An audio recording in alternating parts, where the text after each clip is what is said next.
بسم آب وولد ومنفس قدوس أحدو أملاك آمين.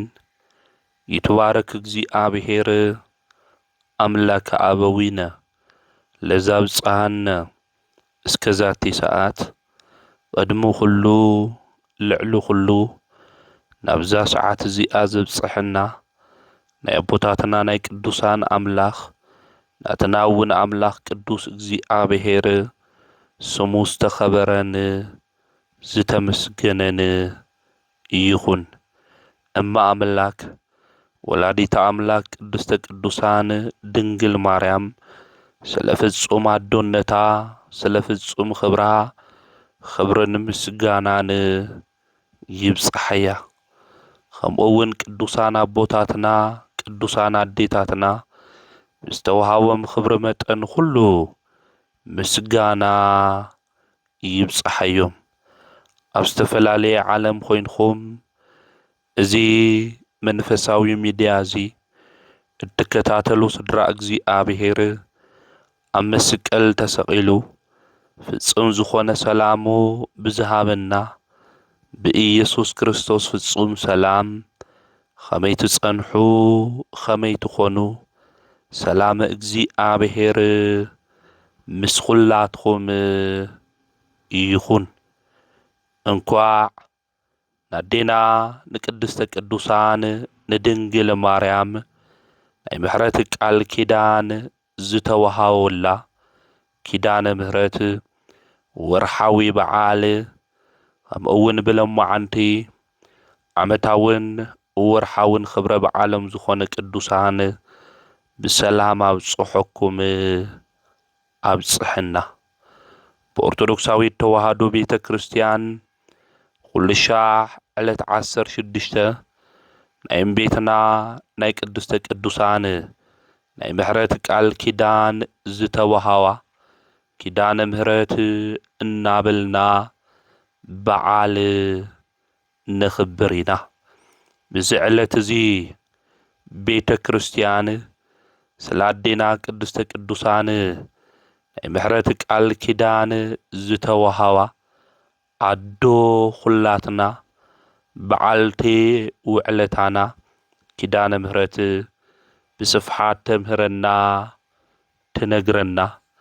እግዚኣብሔር ኣምላክ እውን ምስ ዝመረፆም ቅዱሳን ቃል ኪዳን ከም ዝኣተወ እቲ ቃል ኪዳን ዝኣተወሎም ኣምላኽና ቅዱስ እግዚኣብሔር ድማ በቲ ቃል ኪዳኖም ቅዱሳን ትውልዲ ካብ ዘይቐንዐ መንገዲ ናብ ዝቐንዐ መንገዲ ንክመፁ ቃል ኪዳኖም እናዘከረ ምሕረት ክገብር እንተሎ ቅዱሳት መጻሕፍቲ ብስፍሓት ይነግሩና እየረድኡና እዮም። ልበ ኣምላክ ዳዊት ክዝምር እንተሎ ኪዳነ ተካየድኩ ምስለ ህሩያኔ እግዚኣብሔር ኣምላክ ዝመረፆም ቅዱሳን ቃል ኪዳኑ ከም ዝገበረ ልበ ኣምላክ ዳዊት ክዝምር እንተሎ ኣብ መዝሙሩ ንምልከት ኢና።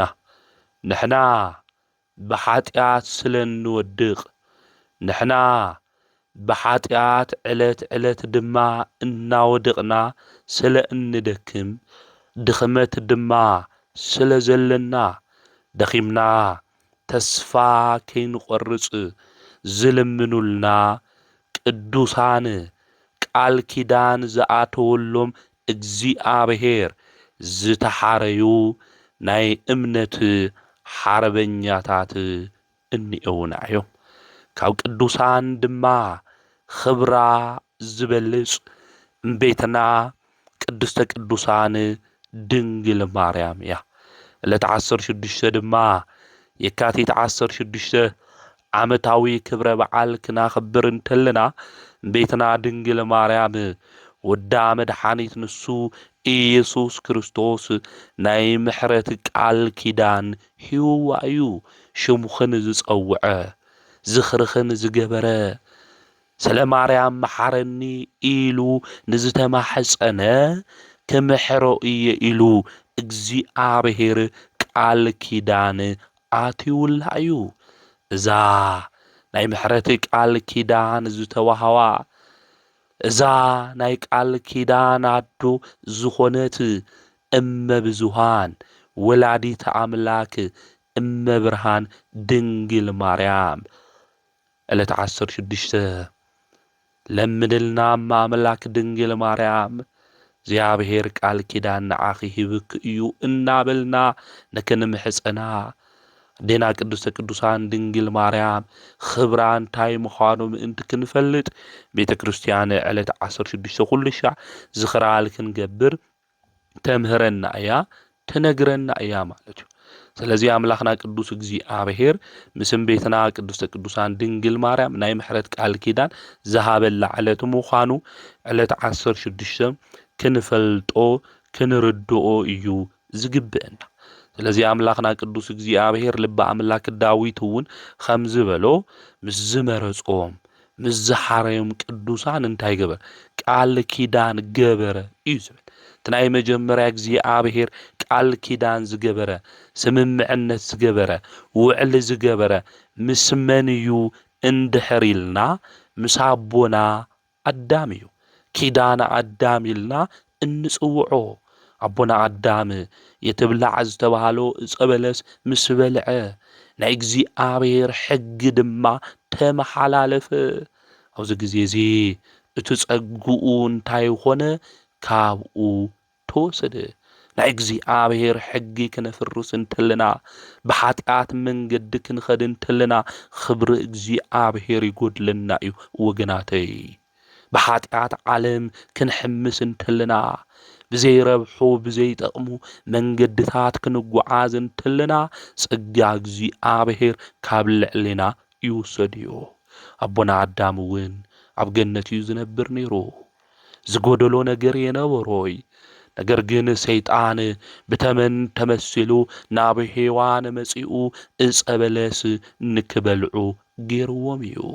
እዛ ዕፀ በለስ እዚኣ ናይ ኣምላኽን ናይ ፍጡርን ምልክት ዝነበረት ናይ ትእዛዝ ምልክት ዝነበረት እያ ዕፀ በለስ። እዛ ነገር እዚኣ ከይትነክእ ኢሉ እግዚአብሔር ትእዛዝ ሂብዎ ነይሩ። ካብዛ ዕፀ በለስ እዚኣ እንድሕር በሊዕኻ ናይ ሞት ሞት ክትሞት ኢኻ ኢሉ እግዚአብሔር ነጊርዎ እዩ። ኣቦና ኣዳም ግን እዛ ዕፀ በለስ እዚኣ በሊዕዋ። ኣብዚ ግዜ እዚ ኣዳም ኣቦና ፈሪሑ ኣብ ቆጽሊ ድማ ተሓብአ። ድምፂ እግዚአብሔር ድማ መጽአ። ኣዳም ኣዳም ኣበይኒ ኢኻ በሎ እግዚአብሔር። ድምፅኻ ፈሪሐ ተሓብአ ኢሉ ድማ ኣዳም ተናገረ።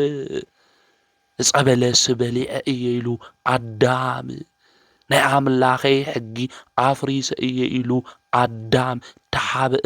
ጸጉኡ ካብኡ ተገፊፉ ስለ ዝተወሰደ እግዚአብሔር ድማ ኣዎ ኣዳም መሬት ኢኻ እሞ ናብ መሬት ክትምለስ ኢኻ፣ ካብኡ ዝተለዓለ ምድሪ ዕሾኹን ኣመኬላን ድማ ታብቅል ኢሉ እግዚአብሔር ተናገረ።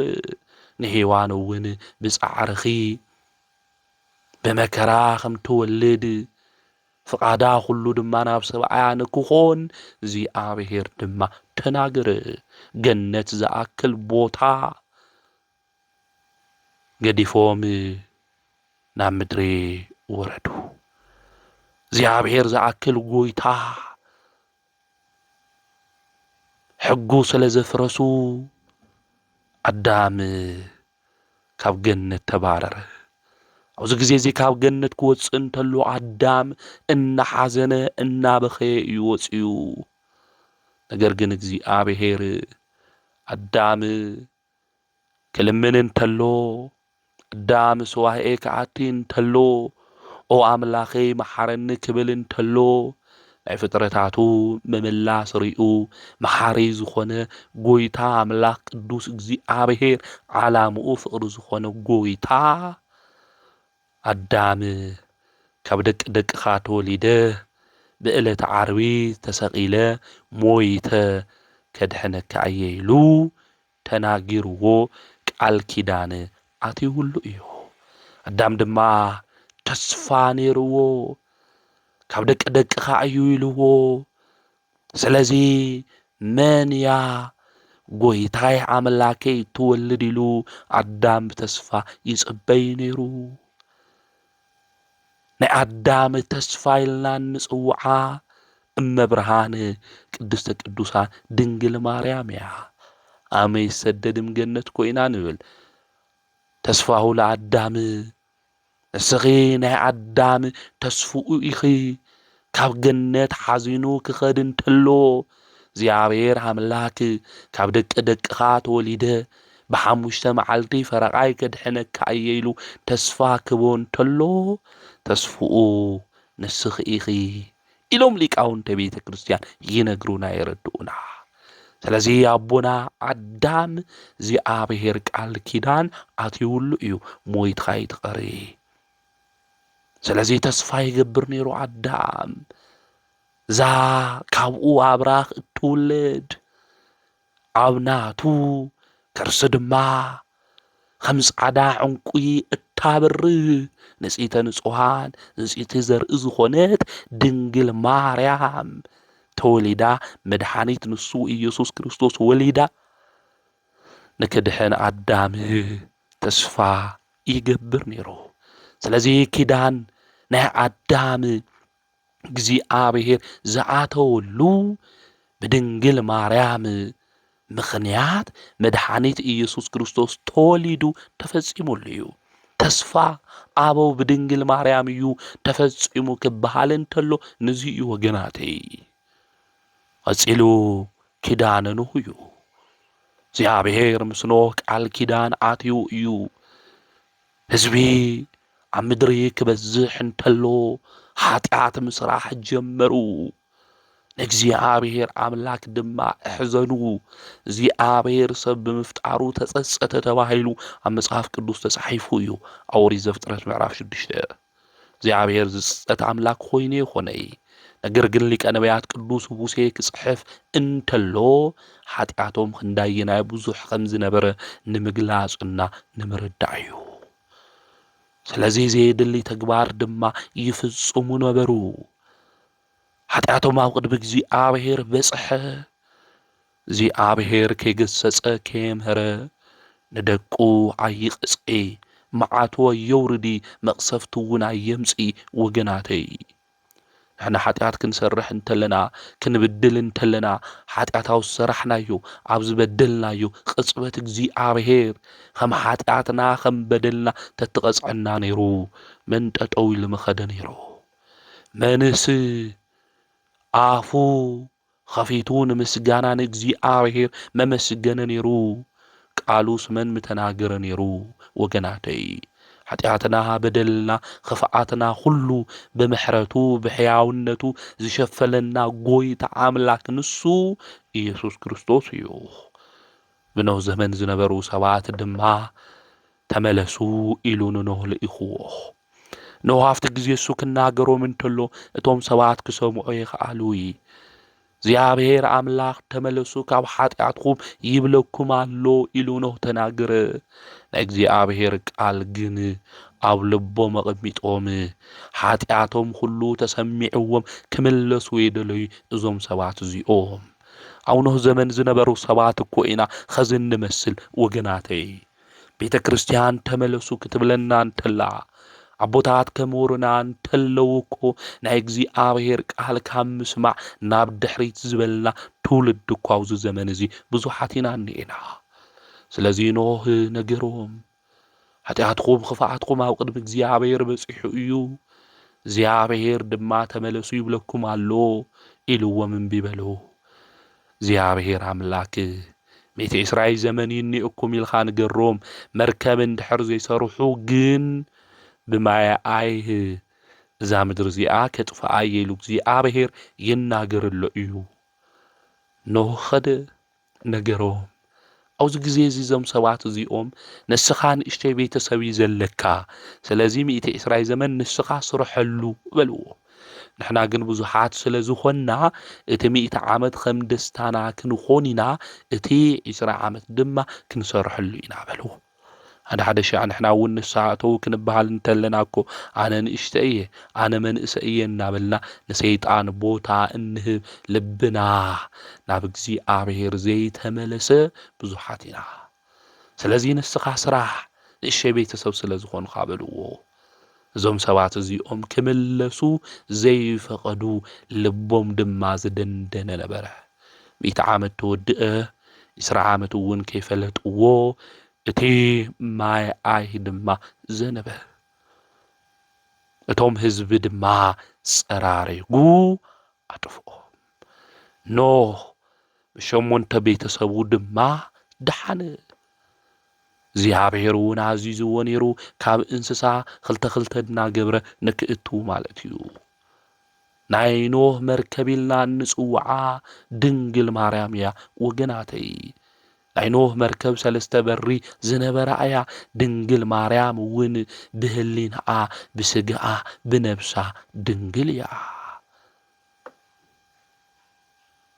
ናይ ኖህ መርከብ ካብ ጥፍኣት ማይ ድሒኖም ላእዮም። ንሕና እውን ካብ መርገመ ስጋ ካብ መርገመ ነብሲ ንክንድሕን ምክንያተ ድሂን ዝኾነትና እምቤትና ቅድስተ ቅዱሳን ድንግል ማርያም እያ ወገናተይ። ኣብታ መርከብ እሳ ኮይኖም ካብቲ ጥፍኣትና መቕሰፍቲ ከም ዝደሓኑ ሁሉ ንሕና እውን ኣዴና ድንግል ማርያም ፀዊዕና ኣማላድነታ ኣሚንና ብቃል ኪዳና ድማ መላኽና ቅዱስ እግዚኣብሔር መሓረና ክንብል እንተለና ኪዳነ ምህረት ናይ ምህረት ቃል ኪዳን ዘለዋ ኣዶ ካብ ጥፍኣት ካብ መቕሰፍቲ ካብ መዓት ከም ተድሕነና ክንፈልጥ ክንርዳእ ይግብአና ማለት እዩ። ንእግዚኣብሔር ምስ ኖህ ዝኣተወ ቃል ኪዳን ነይሩ ቀስተ ደመና። ዳግማይ ብማየ ኣይ እግዚኣብሔር ነዛ ምድሪ እዚኣ ከም ዘይጥፍኣ እግዚኣብሔር ቀስተ ደመና ንኖህ ኣርእይዎ። ናይ ኖህ ቀስተ ደመና ኢልና እንፅውዓ ንሳም ቤትና ቅድስተ ቅዱሳን ድንግል ማርያም እያ። ከምኡ እውን እግዚኣብሔር ምስ ኣብርሃም ቃል ኪዳን ኣትዩ እዩ። እግዚኣብሔር ንስኻ ንዝባረክካዮም ክባርኾም እየ፣ ንዝረገምካዮም ክረግሞም እየ፣ ዘርእኻ ሃም ሰማይ ከዋኽብቲ ሃም ምድሪ ሓሸዋ ድማ ከብዝሐልካ እየ፣ ባባኻ ምክንያት ድማ ኣሕዛብ ኩሎም ክባረኹ እዮም ኢሉ እግዚኣብሔር ንኣብርሃም ቃል ኪዳን ኣትዩሉ እዩ። ከምኡ እውን እግዚኣብሔር ምስ ዳዊት ቃል ኪዳን ኣትዩሉ እዩ። ኪዳነ ዳዊት ኢልና እንፅውዖ መሃለ እግዚኣብሔር ለዳዊት እንብሎ እግዚአብሔር ንዳዊት እውን ቃል ኪዳን ኣትዩሉ እዩ። ካብናዩ ዘርኢ መድኃኒት ንሱ ኢየሱስ ክርስቶስ ከም ዝውለድ ቃል ኪዳን ኣትዩሉ እዩ። ጓል ዳዊት ኢልና እንፅውዓ ቤትና ቅድስተ ቅዱሳን ድንግል ማርያም እያ። ኪዳነ ሙሴ እኒኦ፣ ኪዳነ መልከ ጸዲቅ እኒኦ። ካብዚኣቶም ሁሎም ዝበልጽ ቃል ኪዳን ድማ ናይ ቤትና ናይ ቅድስተ ቅዱሳን ናይ ድንግል ማርያም እዩ። ናይዞም ኣበው እዚኦም ተስፋ ዝኾነት እውን ንሳም ቤትና ቅድስተ ቅዱሳን ድንግል ማርያም እያ። እዞም ኣቦታትና እዚኦም ኣብቲ ግዜ እሱ ኣምላኽና ቅዱስ እግዚአብሔር ቃል ኪዳን ተኣተወሎም ካብ ድንግል ማርያም ተወሊዱ እቲ ዝኣተወሎም ቃል ኪዳን ፈጺሙሎም እዩ።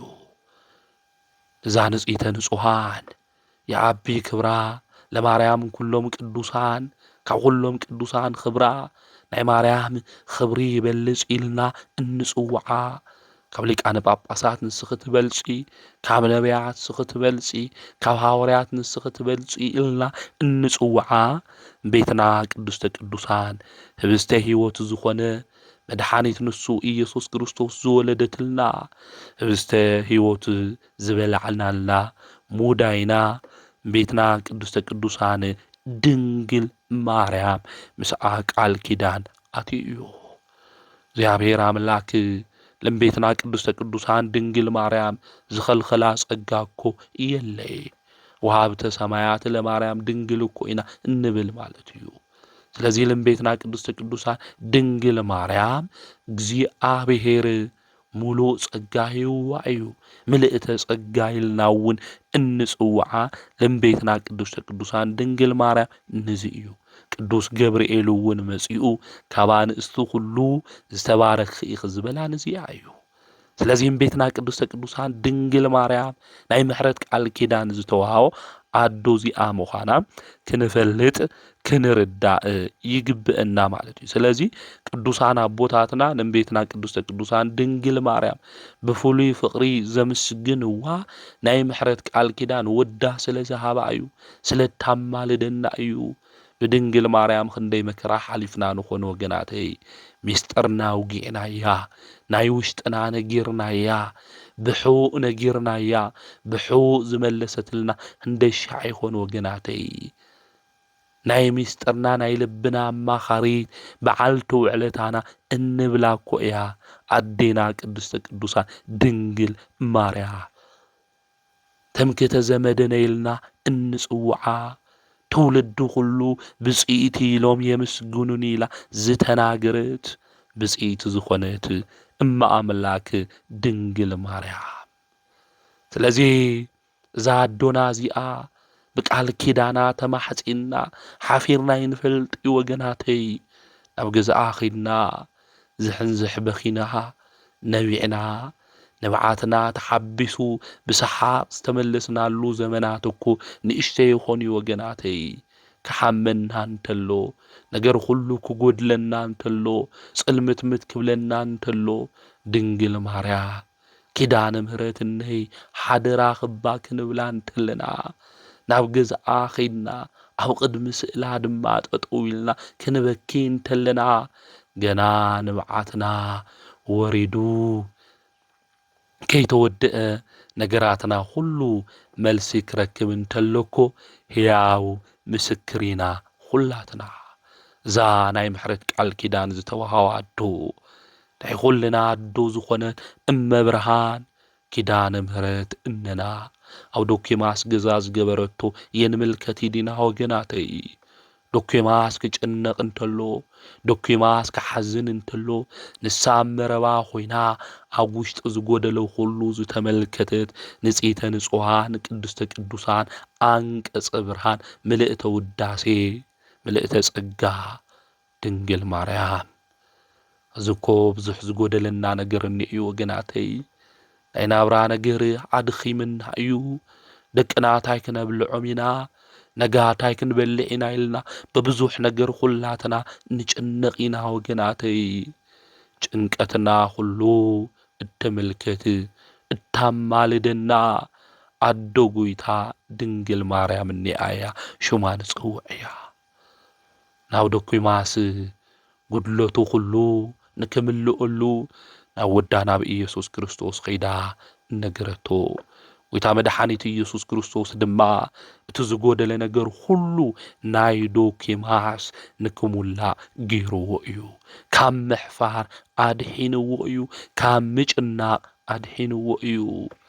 ኣብ ጭንቂ ጊዜ ታማልደና ቤትና ንሳ ድንግል ማርያም እያ። ሰአሊ ለነ ቅድስት እናበልና ቤትና ቅድስተ ቅዱሳን ድንግል ማርያም ንጸውዕ እያ ወገናተይ። ስለዚህ እግዚአብሔር ምስም ዝመረጾም እንታይ ገበረ? ቃል ኪዳኑ ገበረ።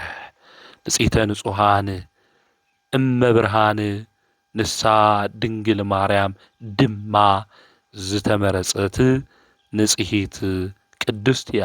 ዳዊት ተተመረጸ እስራኤል ንክገዝእ እዩ። ሙሴ ተተመረጸ እስራኤል ንክመርሕ እዩ። አብርሃም ተተመረጸ ካብ አምልኮተ ጣዖት ናብ አምልኮተ እግዚአብሔር ንክመጽእ እዩ። ቤትና ድንግል ማርያም ዝተመረጸት ግን ካብኣ ተወሊዱ መድኃኒት ንሱ ኢየሱስ ክርስቶስ ንዓለም ሁሉ ንካድሕን ኣዲኡ ንክትኾኑ እያ። ስለዚህ ሎሚ እናኽብሮ ዘለና በዓል ናይ ኪዳነ ምሕረት በዓል እዩ። زي ناي كيدان مرت بعال دما نايادو قويتا دنجل ماريام قال كيداننا محرت استوها ولا بعال موخانو مفلات مرداء يدل إيو بقدس النوز صوعنا زدحننا زتبجيونا أم مسكال تسقيلو أكليلو صوك دفئو نعاين عاخاتكم نهيوت أكليل زهابنا خدانو تقففو نايس أقا خدان زخدننا إدون إقرون تشنكرو نعاين آخاتكمن كما أيسر سيطان زدحننا قوسلو بقوسلو دما زدحننا زفوسنا بفقرو دما زمارخنا زولدت انبيتنا دنجل ماريام عدو خوينا قال كيدان دما توحيو وعيو شمخن زصوع زخرخن زذكر زمصوته زبلع زستيه كمحرل خئيه إلو قال كيدان أتيولايو زطراح يخوني شمخي صوعون زرقاقع كمحرل خئيه إلو وعيو عزوخا مريم النئا مريم التعكل عدون نهالوت إلو زصنعنع دنجل مريم النئا تكا زبله نسالا تكا إلو زتناقر نوعو زحازن تسفان زقرص أسب زصنعنع نوعو انتاي كغورئيه كمحرئيه إلو እግዚአብሔር ቃል ኪዳን አትዩላዩ ካብ ኣብ ላዕለ መጽናዕንዕኒ እና ዲ ወገናተይ ዛምልእተ ጸጋ ዝኾነት ኩሉ ጸጋ እግዚአብሔር አምላክ ዝዓድላ ካብ ኣብ ላዕሊ ካሊእ ዘጽናዕንዐናኮ ይብልናይ መዝገበ ጸጋ መዝገበ መድኃኒት መዝገበ ረድኤት መዝገበ ፈውስ መዝገበ ትንሣኤ ንሳእያ ስለዚ ባዲኡ ንከጽናዕናዕ ንዝገበረ ሰብ እግዚአብሔር ከም ዝምሕሮ ይነግረና ስለዚ ሰብ ክሓዝን እንተሎ ማርያም እተኣክል ኣዶን ኣትካ ንሳ ድንግል ማርያም ምስ ወዳ ክተዓርቐካ እያ ዝጎደለካ ነገር ሁሉ ንወዳ ነጊራ ክትሞልእልካ እያ ስለዚ በርትዒ ትሕዘን ተስፋ ይትቁርህጽ ንዝበለው ሁሉ እግዚአብሔር ከም ዝምሕሮ ኣውዚ ይነግረና የርድእና እዩ ማለት እዩ ስለዚ እምቤትና ቅድስተ ቅዱሳን ድንግል ማርያም መጽናዕናዕትና እያ ማርያም ሃዘነ ልቦና ታቀልልን ኢልናኮ ኩሉ ሻዕኮ ንዝምርኮ ኢና ሰብ ከሞት እንተሎ እንዝምሮ መዝሙር ሓደ እዚ እዩ ማለት እዩ ናይ ልብ ሓዘን እታቀልል ኣዶ ጎይታ ንሳ እያ ባዲኡ ብቅድስተ ቅዱሳን ብድንግል ማርያም ድማ ልክንጽናዕናዕ ናይ እግዚአብሔር ፍቃዱ ስለዝኾነ ድማ አምላኽና ቅዱስ እግዚአብሔር ሽሙ ዝተመስገነ ይኹን ሓዘንና ዝተሰዓረሉኮ ቤትና ቅድስተ ቅዱሳን ድንግል ማርያም ብዝወለደቶ ብኢየሱስ ክርስቶስ መድኃኒቱ እኮ እዩ ስለዚ ሓዘንና ዝሰዓረልና መን እዩ ኢየሱስ ክርስቶስ ናዮ ኣዲኡ ድማ መን እያ ቤትና ቅድስተ ቅዱሳን ድንግል ማርያም እያ ስለዚ ክዳን ሲኢነ እየ ኢልና ክንሓዝነ ይግብእናይ ክርስቶስ ለቢስናዮ ኢና ክጠሜኒ እዩ ኢልና ክንሓዝነ ይግብእናይ ምግበ ሕይወት ዝኾነ ክርስቶስ ወሊዳትልና እያ ስደተኛታት ኢና ኢልና ዓይና ሓዝኒ ርስቲ ኸፊታትልና እያ ተረጊምና ኢልና ዓይና ሓዝኒ በረከት ዝህብ ጎይታ መድኃኒት ኢየሱስ ክርስቶስ ሂባትና እያ ንሞት ኢና ኢልና ሞይትና ሞት ድማ ኣብ መቃብር ኮይና ንቐሪ ኢና ኢልና ኢና ሓዝኒ ትንሣኤ ወሊዳትልና እያ ሕማማ የፍርሕናይ ፈውሲ ወሊዳትልና እያ ነዚ ኣባ ጊዮርጊስ ዘጋስጫ ድንግል ማርያም ብኣኺ ተኣማመንየ ኢሉ ዝተናገረ ስኸ መጸጊዒተ ኢኺ መጸጊዒተይ ስለ ዝኾንክ ድማ ብኣኺ ይተኣማመንየ ኢሉ ዝተናገረ እዚ ቅዱስ ኣባ ጊዮርጊስ ዘጋስጫ ነዚ እዩ ማለት እዩ ንምንታይ ክንብል እንተለና ካብኣ ዝተወለደ ዳንኤል ኣንበሳ ንክሰግድሉ ዝገበረ እዩ ንሰለስቱ ደቂቕ ሓዊ ንክጠፍአሎም ዝገበረ እዩ ንእስራኤላውያን ባሕሪ ኸፊሉ ዘሻግሮም እዩ ናታ ወዳ ስለዚ ንስኺ ድማ ናቱ ኣዲኡ ኢኺ ንስኺ ምሳይ እንድሕር ሃልዩኺ እንታይ የፍርሐኒ መጸጊዒተይ ኣደይ እናበለ እዩ ኣባ ጊዮርጊስ ዘጋስጫ ዘምስግና ስለዚ ዘፍርሑ ነገራት ዝመስሉ እኳ እንተሃለውና ድንግል ማርያም ኣማልድና ኢልና ላብ ድንግል ማርያም ክንጽጋዕ ይግብአና ናይ ምሕረት ቃል ኪዳን ዝተዋሃበካ ኣዶ ጎይታ ኢልና ሽማ ክንጽዋዓ እዩ ዝግብአና ስለዚ ናታ ወዳ ናይ አንበሳ ጎይታ ሓዊ ዝፈጠረ ባሕሪ ድማ ዝፈጠረ እዩ እሞ ምንም ነገር ከፍረሐና ኣይግብኦይ ማለት እዩ ስለዚ ድንግል ማርያም ንዓና ትምክህተ ዘመድነ ኢልና ንጽዋዓ ንዚ እዩ ሓዘና ዝረሳዕና ድማ በኣ እዩ ምኽንያትና ንሳእያ ወገናተይ ሓዘና ተቆሪጹ ተደብሪ እዩ ን20 ዓመት ን30 ዓመት ይኾነ ናይ ዘለዓለም ሓዘን ኣውጊዳትልና እያ ሓጎስ ደስታ ዝኾነ መድኃኒት ንሱ ኢየሱስ ክርስቶስ ድንግል ማርያም ወሊዳ ማለት እዩ ነዚ እዩ ቅዱስ ጳውሎስ እውን ደጊመ ይብለኩም ብጎይታ ደስ ይበልኩም ኢሉ ዝተናገረ ስለዚ ደስ ክብለና እዩ ዝግባእ ሓዘንና ረሲዕና መከራና ጭንቅና ሁሉ ነገር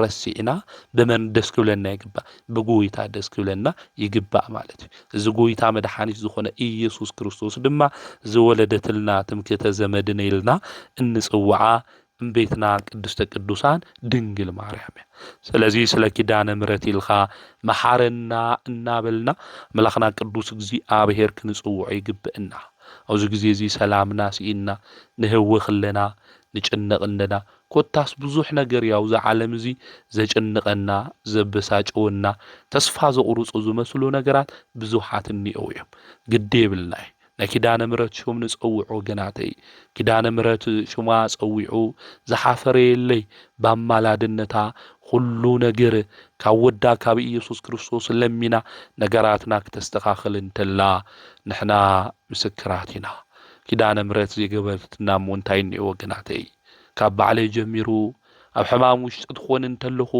በዓልቲ ዕለታይ ኣዶ ጎይታ ድንግል ማርያም ኩሉ ሻዕይ ዝጽውዓ ነገረይ ሁሉ ክጎድለኒ እንተሎ ነገራት ሁሉ ክጽልምት ክብል እንተሎ ኣዶ ብርሃን ድንግል ማርያም እየ ዝጽውዓ ስለዚ ስለ ኪዳነ ምሕረት ኢልኻ መሐረና ኢልና ድንግል ማርያም ኣዴና ምሕረት ካብ ወዳ ንክተምጽእልና ሹማ ክንጽውዓ ይግብአና ኣብዚ ኣኦሪት ዘዳግም ምዕራፍ 9 ቁጥሪ 5 ክናንብብ እንተልና እስራኤላውያን ናብ ከነዓን ዝኣተው በአብርሃም በይስሐቅ በያዕቆብ ዝመሐለው ቃል ኪዳን ምዃኑ ይነግረና ይርድእና እዩ ስለዚ ንሕና ስለ ኪዳነ ምሕረት ኢልኻ መሐረና ክንብል እንተልና ለአብርሃም ንይስሐቅ ንያዕቆብ ዝመሐለው ቃል ኪዳን ንእስራኤላውያን ምድረ ከነዓን እንድሕር እትይዎም ኮይኑ ብድንግል ማርያም ሹምማ መድኃኒት ንሱ ኢየሱስ ክርስቶስ ብዝኣተውኻዮ ቃል ኪዳን ናዴኻ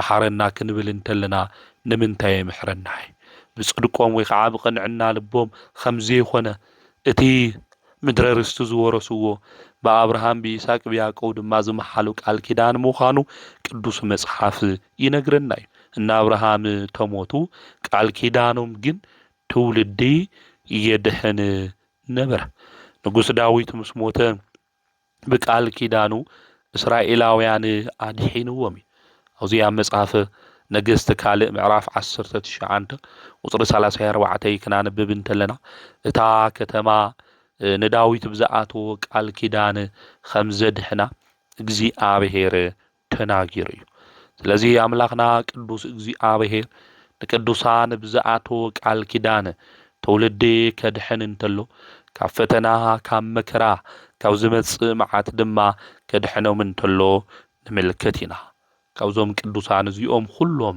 ብኽብሪ ድማ ትበልጽ ኣዶ ጎይታ መንያ ቤትና ቅድስተ ቅዱሳን ድንግል ማርያም ስለ ቃል ኪዳን ክንናገር እንተለና ንቅዱሳን እግዚአብሔር ቃል ኪዳን ኣትሎም እዩ 7 ትውልዲ 12 ትውልዲ ኢልና ክንናገር እንተለና እዚ ኸመይ ይኾን ኢሎም ዝናገሩ ሰባት እንኦ እግዚአብሔር አምላክ ዝኣተወ ቃል ኪዳን ዝዓጽፍ አምላክ ምዃኑ መጀመርታ ክንፈልጥ ክንርዳእ ይግብእና አውዚ ኣብ ሉቃስ ወንጌል ምዕራፍ 1 ቁጽሪ 50 እምቤትና ቅድስተ ቅዱሳን ድንግል ማርያም ክትጽሊ እንተላ ኣብ ጸሎተ ማርያም ምሕረቱ ኣብቶም ዝፈርሕዎ ንውሉድ ወለዶ እዩ ይዝብል።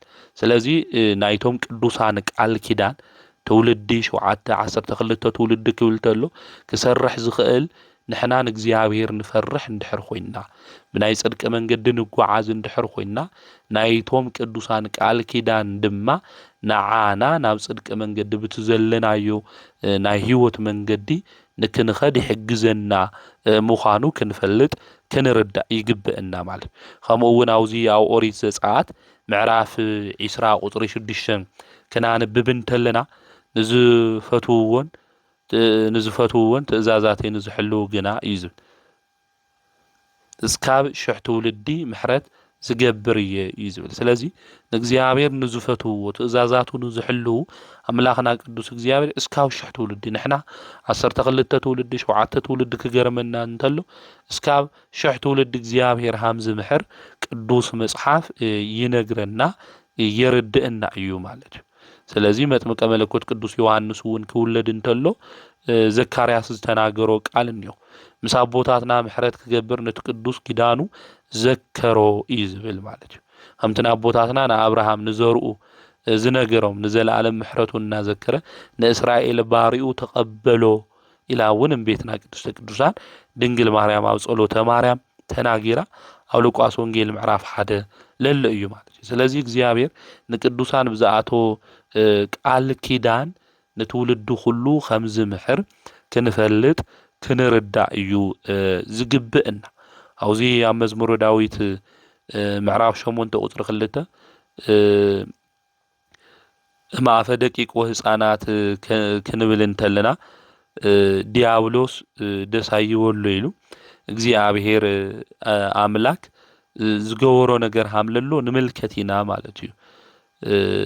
ከመትን ስተወለ ጸላኢ ኢልና ድንናገር ተለና ማለት እዩ። ስለዚ ስለ ሚካኤል ስለ ገብርኤል ደስ ይበሎም ኢሉ መሐረና ተልናዮ አምላኽና ቅዱስ እግዚአብሔር ለምንታይ እዩ ዘይገብረልና ለምንታይ እዩ ዘይፍጹም አውዚ ዲያብሎስ ደስ ይበሎ ኢሉ እግዚአብሔር ዝልገብር እንድሕር ኮይኑ ቶም ቅዱሳን ደስ ይበሎም ኢሉ ድማ እግዚአብሔር አምላኽ ከም ዝፍጽመልና ከም ዝሰርሐልና ክንፈልጥ ክንርዳእ ይግብእና ማለት እዩ። ስለዚ ናይ ድንግል ማርያም ቃል ኪዳን ከአብርሃም ካብ ይስሐቅ ካብ ዳዊት ቃል ኪዳን ይበልጽ እዩ። እግዚአብሔር ኣብ ገዝኡ ካብ ዝተስተኣናገደሉ አብርሃም ገዝኡ ዝኾነ ድንግል ማርያም ትበልጽ እያ። ንእግዚአብሔር ታቦት ኢሉ ዝዘመረ ዳዊት ንእግዚአብሔር ታቦቱ ዝኾነት ድንግል ማርያም ትበልጽ እያ። ናታ ቃል ኪዳን ድማ ካብ ሁሎም ሃም ዝበልጽ ፈሊጥና ተረዲእና ኣንቤትና ቅድስተ ቅዱሳን ድንግል ማርያም ብዝተዋሃባ ቃል ኪዳን ምሕረት ሰላም ፍቕሪ ንክተምጽእልና ገዛና ንክትባርከልና ብበረከት ንክትሞልእልና ናብ ኣዴና ቅድስተ ቅዱሳን ድንግል ማርያም ኣማልድና ኢልና ክንጽሊ እዩ ዝግብእና። ስለ ቃል ኪዳን ክነውግዕ እንተልና ከመይ ኢሉ ክኾን ይኽእል ዝብል ብዙሕ ሕቶታት ይለዓል እዩ። ናብ መጽሓፍ ቅዱስ ጥቕስታት እውን እንሃውና እዮም። አውዚ ኣብ መጽሓፍ ቅዱስ ክነንብብ እንተልና ብፍላይ ጎይታና መድኃኒትና ንሱ ኢየሱስ ክርስቶስ ናይ ሚእቲ ሓለቃ ዝኾነ ሰብ ናብኡ መጺኡ ነይሩ። አውዚ ኣብ ሉቃስ ወንጌል ምዕራፍ 7 ክናንብብ እንተልና ኣብ ቁጽሪ 5 ናብኡ መጺኡ ነይሩ። ናብኡ መጺኡ ድማ ፈውሲ ምሕረት ንክገብረሉ ኣብ ውላዱ እዩ ተናጊሩ። አውዚ ግዜ እዚ ናይ ኣይሁድ ሰባት ዝተናገርዎ እንዮ ቶም ሽማግለታት ማለት እዩ።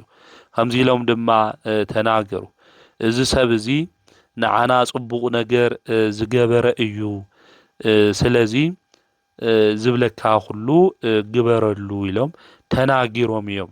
አውዚ ግዜ እዚ ናይ ኣይሁድ ሽማግለታት ማለት እዩ።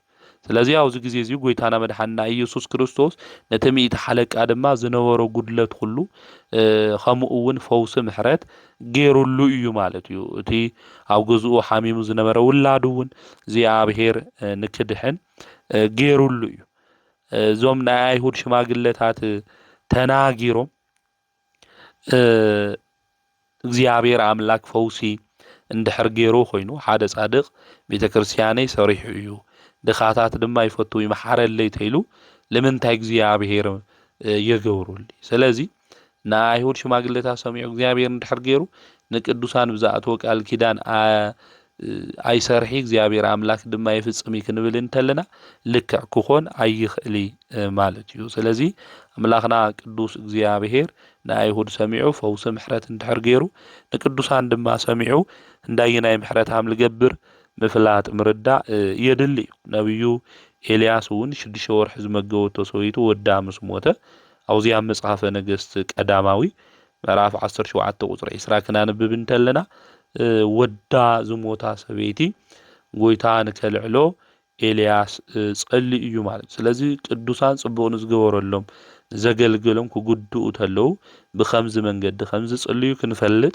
ክንርዳእ ይግበአና ስለዚ በቃል ኪዳኖም ንሕና ልክንጥቀም ናእታ ሰራብታ ንእሽተይ ሕሩጭ ከም ዝነበራ ሁሉ ንሕና እውን ንእሽተይ ጽቡቕ ተግባር ክህልወና እዩ ዝግባእ ሕዝቅያስ እኮ ነዊዑ በኺኑ ንእሽተይ ንብዓት ነዊዑ እኮ እግዚአብሔር አምላክ ታይ ገይሩሉ ዕድመ ወሲኹሉ እዩ እግዚአብሔር ድማ ብብዝሓት ኾነ ብውሕድ ገይሩ ከድሕን ዝኽእል ጎይታ ምዃኑ አውዚያ መጽሐፈ ሳሙኤል ይነግረና እዩ የርድእና እምቤትና ቅድስተ ቅዱሳን ድንግል ማርያም ድማ ዝኣተወላ ቃል ኪዳን ጥራሕ ይኾንቲ ትዛረብ ምስኡ ኾይና ተንከራቲታ እያ አጥውያቶ እያ አው ቅድሚኡ ድማ ነቢዓ እያ በኺዓ እያ ወደይ ቀተሉ ሌላ ደንጊጻ እያ ፈሪሓ እያ ብዙሕ መከራውን ተቐቢላ እያ እምቤትና ቅድስተ ቅዱሳን ድንግል ማርያም 3 ዓመት 6 ወርሒ እኮ ተሰዲዳ እያ እምቤትና ቅድስተ ቅዱሳን ወዳ መድኃኒት ኢየሱስ ክርስቶስ ሒዛ ማለት እዩ ንሕና እውን ትንጽልይ ተለና አዘክሪ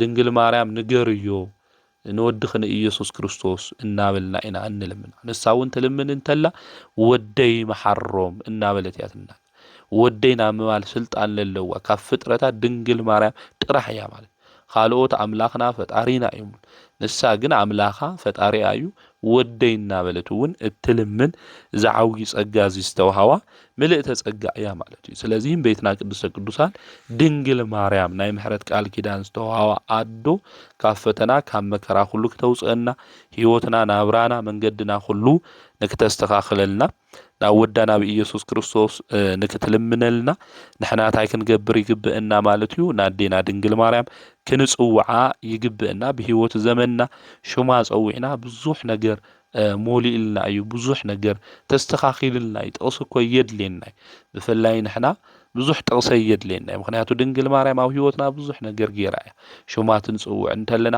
ካብ ሓደጋ ካብ ፈተና ካብ ሁሉ ነገር ኣውጽያትና እያ እመብርሃን ቅድስተ ቅዱሳን ድንግል ማርያም ካብቲ ንሰምዖ ለለና ነገር ሁሉ ናይ ሰላም ዜና ንክተስምዐና ብቃል ኪዳና ዓድና ንክትባርኸልና ትውልድ ልጠፍእ ለሎ ድማ ንክምለስ ንክትገብረልና ህይወትና ናብራና ሁሉ ንክትመልአልና ንኣምላኽና ናይ እግዚአብሔር ቅዱስ ፍቃድ ይኹነልና ናይ ድንግል ማርያም በረከት ረድኤት ኣማላድነት ምሳና ይኹን ኪዳነ ምሕረት በዓልቲ ውዕለታ አዴና ድማ ሁሉ ሻዕ ንኹልና ትባርኸና ከምኡ እውን ብለማዓንቲ ህዳር 16 መጽሐፈ ስንክሳር ክናነብብ እንተለና ሊቀ ጳጳሳት አባ ዮሐንስ ዘእስክንድርያ በዓለ ዕረፍቱ ምዃኑ መጽሐፈ ስንክሳር ይነግረና እዩ እዚ አቦ እዚ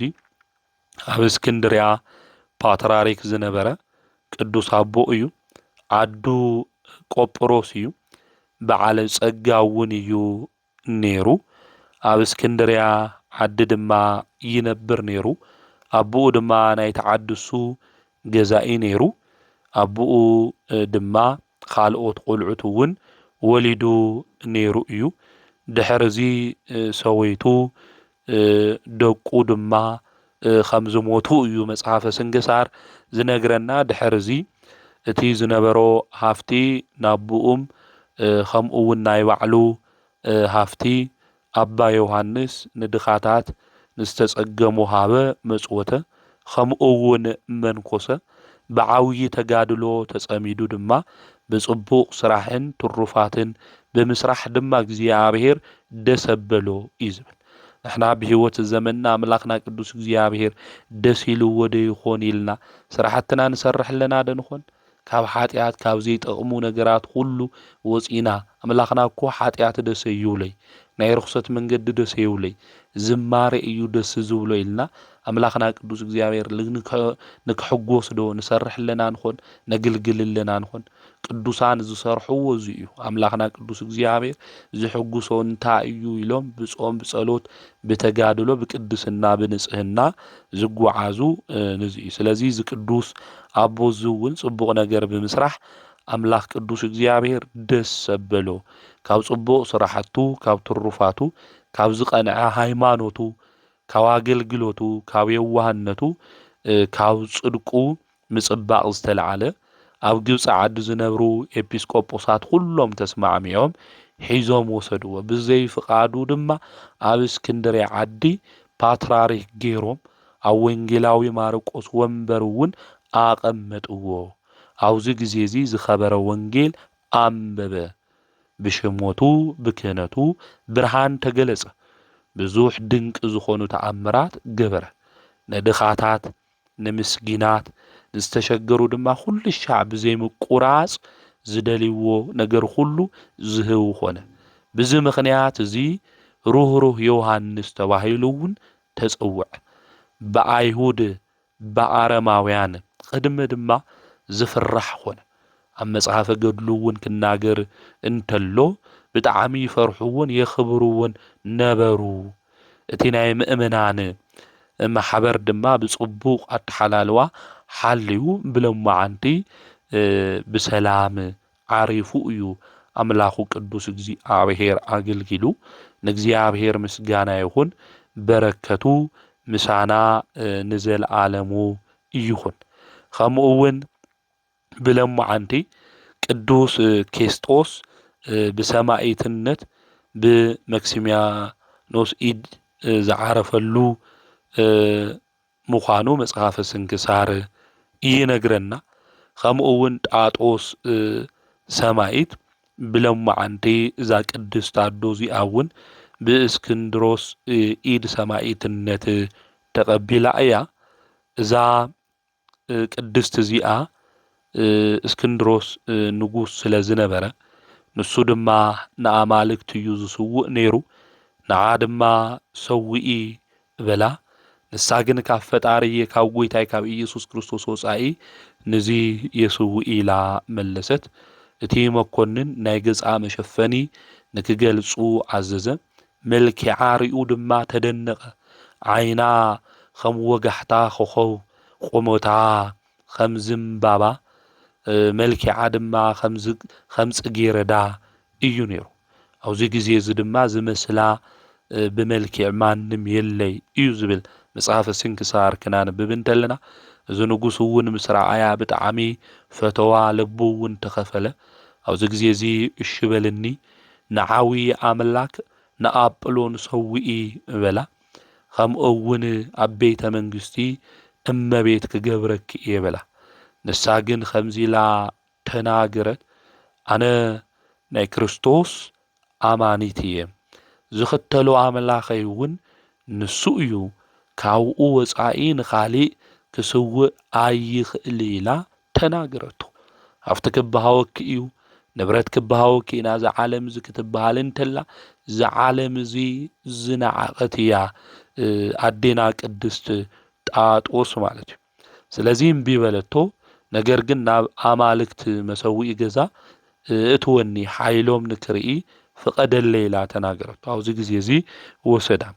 ምስ ወሰዳ እዞም ጣዖታት እዚኦም ንክጠፍኡ ናብ ክብሪ በዓል ዋና ዝኾነ ኣምላኽና መድሓኒትና ኢየሱስ ክርስቶስ ናብኡ ጸለየት። ወዲያው ንውፁፅታ ኾነ። ጣዖታት ካብቲ ዝተቐመጥዎ ወደቑ፣ ተሰባበሩ። ዓብዪ ኣምላክ ዝብልዎ ኣጵሎን እውን ንቁልቁል ወዲቑ ተሰባበረ። ካብ ጣዖታት ኣገልገልቲ ብዙሓት እውን ሞቱ። ብኣጵሎን ዝሓደረ ርኩስ መንፈስ ድማ ከምዚ እናበለ ወይ ጣጦስ ሆይ ምሳኺ እንታይ እኒአኒ መሕደርየ ኩሉ ኣፈራሪስኽዮ፣ ንዓይውን ካብኡ ኣውፂኽኒ ንጉስ እውን እዘሪኡ ተቖጠዐ ኢሉ ተናገራ። ኣብዚ ግዜ እዚ ብግንባራ ደፊኦም ብሓለንጋ በትሪ ድማ ንክገርፍዋ እቶ ንጉስ ኣዘዘ። ክገርፍዋ እንተለዉ ካብ ስጋኣ ጸባ ዝመስል ጻዕዳ ነገር ከምኡ እውን ደም ፈሰሰ። ናብ እግዚኣብሔር እውን ለመነት። እቶም ዝወቕዕዋ ዝነበሩ ሰባት ናይ እግዚኣብሔር መላእክቲ መጺኦም ንዖም ኣሰቃይዎም ማለት እዩ። ቅድስት ጣጦስ ግና ስቃያ መከራኣ ኩሉ ኣምላኽ ቅዱስ እግዚኣብሔር ካብ ኩሉ ልክትድሕን ገበራ ማለት እዩ። መበል ካልኣይቲ ንጉስ እዩ ገይሩ ናብ ዝጠመዩ ኣንበሳታት እዩ ደብሪዋ ሃም ነብዩ ዳንኤል ማለት እዩ። እቶም ኣንበሳታት ግን ንሳ ናብኦም ምስ ኸደት ጠሚዎም እዩ ክበልዕዋ እዮም ኢሉ እዩ እቲ ንጉስ ሓሲቡ። እቶም ኣንበሳታት ግን እንታይ ገበሩ? ሰገዱላ። ናይ እግራ ርጋጽ ድማ ለሓሱ። ካብ ሰማይ ድማ ኦ ንጽሂት ጣጦስ ደስ ይበልኺ ኣነ ምሳኺ እየ ዝብል ቃል ድማ መጸ። እቲ ንጉስ ድማ ክፉእ ነገር ከም ዘይበጽሓ ተመልኪቱ ርኡ ብሰይፊ ክሳዳ ንክትቁረጽ ድማ ኣዘዘ። ተጋድሎኣ ድማ ፈጸመት። ብሎሙዓንቲ ሕዳር 16 በዓለ ዕረፍታ እያ ንክርስቶስ እየ ዝኣምን ኢላ መንግስቲ ክበኪ እየ ክብላ እንተሎ እምቢ ኢላ ናብ ኣናብስቲ እኳ ተደብረየት። ናይ ኣናብስት ኣፍ ድማ ኣምላኽ ቅዱስ እግዚኣብሔር ዓጺውላ እዩ ማለት እዩ። ብለይቲ ድማ ናይ ሮሜ ጳጳስ መጺኡ ብዝኸበረ ክዳን ገኒዝዋ ብወርቂ ብብሪ ዝተለበጠ ናይ እምነ በረድ ሳጽን ውሽጢ ድማ ኣብኡ እትዩ ኣብ ጽቡቕ ቦታ ድማ ኣቕሚጥዋ። ካብ ስጋኣ እውን ብዙሕ ተኣምራት ተገሊጾም እዮም ማለት እዩ። ንእግዚኣብሔር ምስጋና ይኹን። ንሕና እውን ባዴና ጸሎት እግዚአብሔር ኣምላኽና ቅዱስ እግዚአብሔር ይምሓረና። ናዛ ቅዱስ ኣዴና ሰማይት እዚኣ በረከት ረድኤት ምስ ኩልና ህዝበ ክርስቲያን ይኹን። ከምኡ እውን ብሎሙዓንቲ ሕዳር 16 ኣባ ዳንኤልና ንጉስ ኣኖሪዎስ በዓለ ዕረፍቶም ምዃኑ መጽሓፈ ስንክሳር ይነግረና እዩ። ኣባ ዳንኤል ን40 ዓመቲ ፈረቓይ ኣብ ኣስቄጥስ ገዳም ቆጽሊ እናበልዐ ብብህትውና ዝነበረ ቅዱስ ኣቦ እዩ። ድሕሪ ብዙሕ ዘመን ግን ናይ ትምክሕቲ ሓሳብ ናብ ልቡ መጺኡ ኸማይ ዝበለ ብትህርምት ዘሎ መን እዩ ብጾም ብጸሎት ለሎ መን እዩ ኢሉ ናይ ትምክሕቲ ልቢ ትዕቢት ድማ ናብ ልቡ መጽአ። ሰብ ዝፈቱ እግዚአብሔር ብርሃናዊ መልአክ ለኣኸ ኦ ዳንኤል ጽቡቕ ዘይኾነ ነገር ትምክሕቲ ንምንታይ ትምካሕ? ጎይታ ኢየሱስ ክርስቶስ ካብ ትሕትና ወጻኢ ትምክሕቲ የደልየሉ ተናገሩ። ስለዚ ትምክሕቲ፣ ትዕቢት፣ ርኩሰት፣ ሓጢአት ካባና ዓለም ዘለና ጥራሕ ይኾነ ኣብ ገዳም ለለዉ ኣቦታት እውን ብዛ ሓጢአት እዚ ይፍተኑ። ነገር ግን ኣቦታት ተዋና ብቕዓቶም ተኣዩ ተይልና ካብቲ ሓጢአቶም ቶሎ ኢሎም ብንስሓ እዮም ዝወፁ። ናይና ጸገም ግን ኣብ ልዕሊ ሓጢአት ኣብ ልዕሊ በደል ሓጢአት ንወስኽናሉ ኢና ንኸድማል እና ሰይጣን ክፍትኖ ተሎ ን40 ዓመት ሙሉእ ብብህትውና ኣብ ገዳም ዝነበረ ቆጽሊ ዝበልዐ ኣብ ገዳም ኣስቄጥስ ንዝነበረ ናባ ዳንኤል ብትምክሕቲ ክፍትኖ እንተሎ ኣውዚ ንምልከት። ኣባ ዳንኤል ድማ ነቲ መልአክ እንታይ ኢልዎ? ካባይ ዝሕሽ እንድሕር ሃልዩ ወሲድኻ ኣርኤኒ ኢሉ ተናገሮ። ኣብዚ ግዜ እዚ እቲ መልአክ እግዚአብሔር ዝፈርሕ ናይ ሮማን ናይ ቁስጥንጥንያን ንጉስ ዝኾነ ኣናሪዎስ ብመንግስተ ሰማያት ምሳኻ ዓርክኻ እዩ ኢሉ ልክነግሮ እግዚአብሔር ኣዚዝዎ። እቲ መልአክ እውን ነጊርዎ። ኣባ ዳንኤል እዚ ምስ ሰምዐ ናብ ምድሪ ተደፊኡ ኣብ ልዕሊኡ ሓመድ ነስኒሱ ብኣምላካዊ ጥበብ ናብ ሮማ ዓዲ ኣብጽሐኒ ኢልዎ። ኣናሪዎስ ንክሪኦ ኢሉ ለሚኑ ማለት እዩ።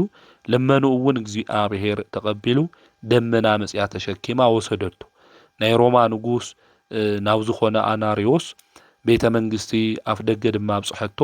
ናይቱ ንጉስ ሓሽከር ዝኾነ ድማ ረኺብዎ ኢድ ነሲኡ ብራኬ እውን ተቐቢሉ ኣቦይ ናውዚ ንምንታይ ጉዳይ ኢኹም መጺኹም ኢሉ ሓቲትዎም። ኣባ ዳንኤል ኦ ወደይ ዝከኣለካ እንድሕር ኮይኑ ናፍቲ ንጉስ እእትወኒ ኢሉ እዩ ተናጊርዎ። ኣነ ክእትወኩም ይኽእል እየ ኢልዎም። እሺ ኢሉ ኣባ ዳንኤል እውን ነዚ ሰብ እዚ ይባርኮ ማለት እዩ። ብድሕሪኡ እዚ ረድእ ዘግልግል ሓሽከር ልቲ ንጉስ ምግቢ ከምፀሉ እንተሎ ሕምባሻ ጨው መፂፅ ነገር ጎመን ቆፅሊ እዩ ዘምፀሉ ነይሩ። መምህር ኣውሎጊስ እውን ኣብኡ ነይሩ እዩ። ስለዚ ኣባ ዳንኤል ኣብ ደገ ኮይኑ እቲ ምግቢ ኩሉ ኣዳልዩ ላፍቲ ንጉስ ወሲዱ እዩ። እቲ ኣብኡ ዘግልግል ከምኡ እውን ሓሽከር ዝኾነ ድማ ናባ ዳንኤል ኣብ ደገ ገይሩ እዩ ዝኩሉ ነገር ዝገብር ነይሩ። እቲ ንጉስ ድማ ንምንታይ ኢኻ ኣብ ደገ ጠጠው ተብሎ ኢልዎ። እቲ ንጉስ ከምኡ እውን እቲ መምህር ናብ ውሽጢ ንክመጽእ ገበርዎ። ኣባ ዳንኤል እውን ነኦም ርእይዎም ናባ ዳንኤል እውን ሰላምታ ሂቦም ሰገድሉ። ኣብ ቤተ መንግስቱ እውን ውሽጢ እዩ ነይሩ። ብሓባር እውን ተቐመጡ። 9 ሰዓት ክኾን እንተሎ ዝብላዕ ነገር ኣምፂኡ ኣቕሪብሎም። እቲ ዘዳለወ መጀመርያ ሕምባሻ መፂፅ ነገር ጨው ዝበዝሖ ጎመን ቆፅሊ ዝነበረ ኣቕሪብሎም። ብሓድነት ወይም ብሕብረት ኮይኖም ተላዒሎም ጸልዮም። ኣባ ዳንኤል ግን ንከይሓምም እንጀራ ክበልዕ የብለይ፣ እዚ ከንቱ ውዳሴ ይኾነ ነገር ግን ክበልዕ የብለይ ኢሉ ተናገረ። ቆፅሊ ሃውኒ በለ።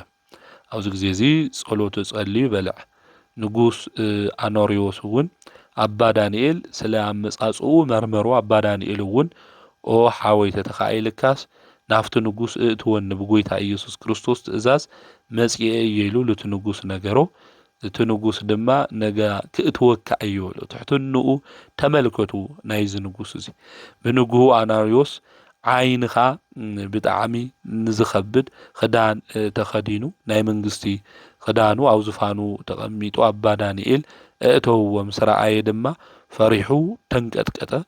እቲ ረድእ ዝነበረ ድማ ንክወስዶ ናብ መሕደሪ ንክምልሶ እቲ ንጉስ ኣዘዘ። እቲ ንጉስ ድማ ፍርዱ ስርሑ ኩሉ ወዲኡ ልብሰ መንግስቱ ኣቕሚጡ ናይ ምንኩስና ክዳን ተኸዲኑ ኣባ ዳንኤል ናብ ዘለዎ ኣተው። ኣባ ዳንኤል ድማ ኣብዚ ግዜ እዚ ኦ ሓወይ ብልበይ ዝነገርኩኻ ነገር ነይሩ፣ ናይ ልበይ እውን ነጊረካ ናብቲ ንጉስ እውን እእትወኒ ኢለካ ንስኻ ግን የእተውኻኒ ይበሎ።